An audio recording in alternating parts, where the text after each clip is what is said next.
tree. There are tiny creatures everywhere. Look a little closer, soon you'll see ladybirds and millipedes, and maybe a beetle or two. Snails and slugs and butterflies, but when you see them, what do you do? Oh, there's no need to scream at a mini beast, even though they might make you wanna. They're a friend of you and you are them. So take a closer look and then you'll find yourself some little friends. Mini beasts, the bugs we love, it's true.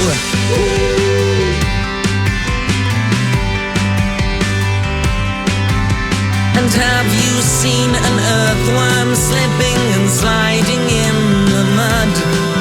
Or the fly that caught a spider's eye? All a day in the life of a bug. Take a look in the garden, in the rain or summer sun. There are mini beasts creeping and crawling, having so much fun.